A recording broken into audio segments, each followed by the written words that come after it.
লাগার কারণ হচ্ছে এই সুযোগ তো সবার জন্য আসে না। তো বাংলাদেশ ফুটবল ফেডারেশনের কাছে সুযোগ আসছে, তো এটা ফুটবল ফেডারেশনের জন্য অনেক বড় পাওয়া, গর্বের বিষয় যে হচ্ছে প্রধান উপদেষ্টার সাথে সফরসঙ্গী হতে পারবো আমরা। তো খুবই ভালো লাগতেছে। আর ওখানে গিয়ে হচ্ছে স্যার বলছে আমাদের সাথে যে হচ্ছে আমরা ওনার সফরসঙ্গী হব।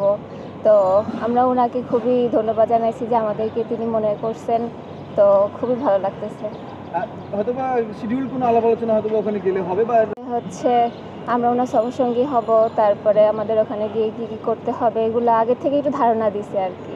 আর এমনিতে যখন আপনি জানলেন, মানে ফেডারেশনের কোনো কর্মকর্তার কাছ থেকে তো প্রথম জানতে পেরেছিলেন যেরকম সুযোগ আসতেছে অথবা যমুনায় দেখা করতে হবে বা যাই হোক, যখন ফার্স্ট টাইম জানলেন যে এরকম একটা মানে গৌরবের একটা সুযোগ তৈরি হবে, তখন মানে কেমন ফার্স্ট ইমপ্রেশনটা কেমন ছিল আপনার? প্রথমে তো বিশ্বাস করতে পারি নাই যে আসলে আমরা হচ্ছে ওনার সাথে যেতে পারবো। তো ওখানে গিয়ে আসলে বিশ্বাস হয়েছে যে না আসলেই সত্যি। আপনারা পরিবারের লোকদের সাথে এভাবে যোগাযোগ হয় না, কারণ আমাদের কাছে ফোন থাকে না, এই জন্য আর কি। আপনার যারা এখানে আছেন তারা অভিনন্দন জানিয়েছেন? হ্যাঁ, সবাই অভিনন্দন জানাইছে, সবাই খুব খুশি যে ফুটবল থেকে যাইতেছে, ক্রিকেট থেকে যাইতেছে। অন্যান্য ডিসিপ্লিন বাদে ফুটবল আর ক্রিকেটই কেন, তো সাফল্য বেশি আমাদের। এই জন্য প্রধান উপদেষ্টা মহোদয় তিনি প্রথমেই ফুটবলারদের কথা মনে করছে, তারপরে ক্রিকেটারদের কথা মনে করছে। তো উনি নিজের মুখে বলছে যে আমি প্রথমে ফুটবলারদের কথা মনে করছি। তো এটা শুনে আমাদের খুব ভালো লাগছে যে অনুপ্রেরণা দিবে এটা। অবশ্যই এটা অনেক বেশি অনুপ্রেরণা দিবে ভালো কিছু করার জন্য, কারণ আমরা যত ভালো কিছু করতেছি প্রধান উপদেষ্টা মহোদয় আমাদেরকে তত সম্মানিত করতেছেন। তো এটা আমাদের জন্য অনেক বড় অনুপ্রেরণা। হয় না, ওখানে যাওয়ার পরে জানাবে বলছে। আচ্ছা, একটা বিশেষ সময় আপনি অধিনায়ক হয়েছিলেন, সেই অধিনায়কের কারণেই আপনি আজকে যাচ্ছেন, এটা আপনার নিজেকে কতটা ভাগ্যবান মনে করছেন? এটা আল্লাহ আগে থেকে লিখে রাখছেন দেখে হচ্ছে। এখন এটা নিয়ে আমার কোনো কিছু বলার নাই, কারণ যেটা যেভাবে হয়েছে এটা না হলেও পারতো বা হয়েছে, এখন এটা নিয়ে তো আমার কোনো কথা নেই। ভুটানে সাবিনারা খেলতে গেছে 10 জন, এখানে সেট করেছেন কিনা?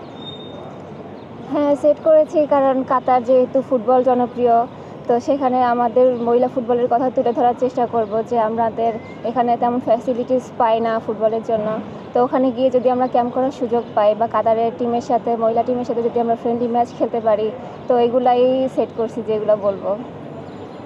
আচ্ছা, প্রধান উপদেষ্টার সাথে ওদিন কি কথা হয়েছিল? যেদিন আপনাদের ছবি তুললেন, কোনো কথা হয়েছিল কি? আমাদের সাক্ষাৎ প্রধান উপদেষ্টার সফরসঙ্গী হিসেবে কাতার যাওয়ার সুযোগ, এই মধ্যে উপদেষ্টা মহাদেশ দেখা করেও এসেছেন। তো কী কথা হলো, এবং এই যে আসলে এটা অন্য ধরনের একটা অনার, নিঃসন্দেহে একটা অনার হচ্ছে। এর থেকে সৌভাগ্যের বিষয় আর হতে পারবে কিনা আমরা জানি না, যেহেতু 21 পদক ওইটাও একটা সৌভাগ্য ছিল। এখন প্রধান উপদেষ্টা মহোদয়ের সাথে সফর, এটাও আরেকটা সম্মানের বিশাল ব্যাপার। এটা আপনাদের আসলে লাগার কথা, যেহেতু স্যার আমাদের কথা স্মরণ করছেন, আমাদের কথা মনে রাখছেন, তো এটার জন্য স্যারকে অনেক ধন্যবাদ যে ওনার সঙ্গে আমাদের নিয়ে যাচ্ছেন সফর সঙ্গী হিসেবে। তো আমি অনেক ভালো লাগতেছে যে যেহেতু আমরা দুইজন ফার্স্ট টাইম সফর সঙ্গী হতে যাচ্ছি, তো আমরা চেষ্টা করব যে কাতারে যে যেন আমাদের জিনিসগুলো তুলে ধরার জন্য। ফুটবলটা কেমন এনজয় করছেন আসলে? ফুটবল থেকে নানা সাফল্য পাওয়ার। ফুটবলটা যদি না খেলতাম তাহলে তো আর এত বড় অর্জন করতে পারতাম না। সো অবশ্যই সবসময় চেষ্টা করি ফুটবলটাকে মানে ধরে রাখার চেষ্টা, ভালো কিছু দেওয়ার, দেশের যেহেতু হয়ে খেলি, প্রতিনিধিত্ব করার। তো ফ্যামিলি সবাই অনেক দোয়া করে, এনজয় করে, এলাকাবাসী সবাই অনেক সম্মান করে, রেসপেক্ট করে ফুটবলের জন্য। ওকে, থ্যাংক ইউ।